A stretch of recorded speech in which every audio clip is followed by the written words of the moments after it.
नमस्कार, तुमच्या सर्वांचं स्वागत आहे माझ्या चॅनल डिश अँड डेस्टिनेशन्समध्ये। तर आज आपण बनवणार आहोत मटन बिर्याणी।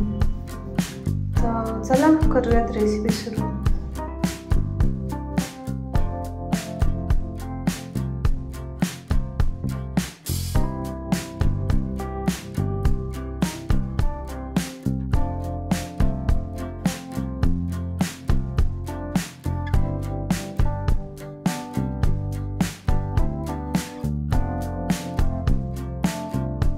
सर्वात पहिले आपण काही खडे मसाले भाजून घेऊयात। त्यामध्ये तेजपत्ता, लाल मिरची, धने, मिरे आणि आपण आता यात ॲड करूयात दालचिनी आणि 2 विलायची। याला आपण लो फ्लेमवर परतून घेऊयात आणि थंड करण्यासाठी एका प्लेटमध्ये काढून घेऊयात। थंड झाल्यावर त्यामध्ये 2 चमच कस्तुरी मेथी ॲड करून त्याला मिक्सरमधून आपण बारीक काढून घेऊयात।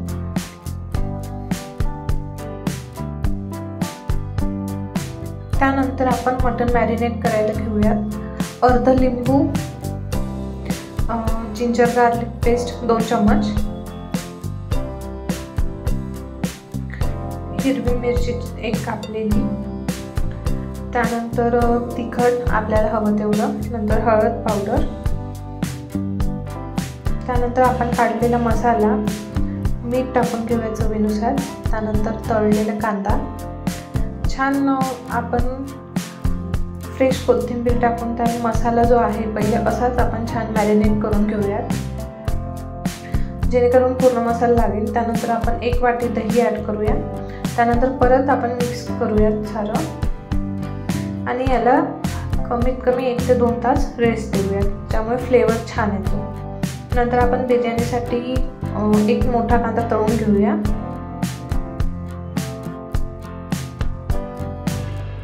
1 ते 2 तास रेस्ट झाल्यानंतर आपण त्यात थोडं गरम तेल सोडूयात, त्यामुळे अजून टेस्ट चांगलं येईल। त्यानंतर आपण एका कुकरमध्ये तेल ॲड करून जो आपण मॅरिनेट करण्यासाठी मटण ठेवलं होतं ते आपण टाकून घेऊया आणि छान त्याला एकजीव मिक्स करून घेऊया।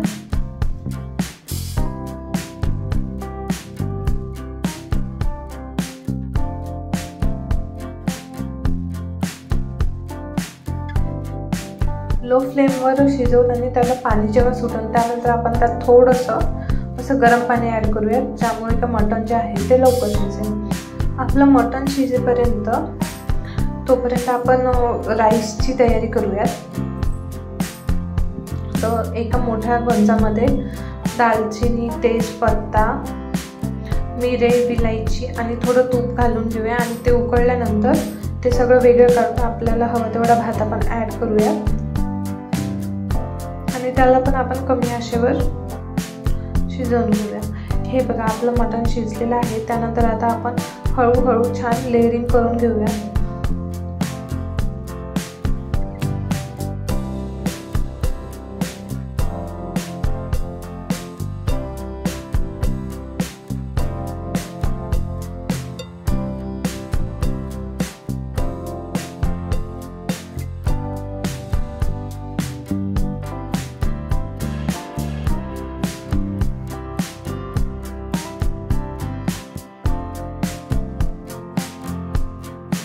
लेअरिंग करता वेळेस जे आहे ना, आपण त्यामध्ये 1 लेअर टाकल्यावर थोडंसं तूप ॲड करायचं आहे गरम, ज्यामुळे काय होईल आपल्या बिर्याणीची जी टेस्ट आहे ती अजून छान येईल। आणि पूर्ण लेअरिंग झाल्यानंतर आपण त्याला दम देण्यासाठी 15 ते 20 मिनिट लो फ्लेमवर झाकण बंद करून ठेवून देऊया। तर रेडी आहे आपली मटन दम बिर्याणी। तर कशी वाटली रेसिपी? व्हिडिओला लाईक आणि चॅनलला सबस्क्राईब करायला विसरू नका।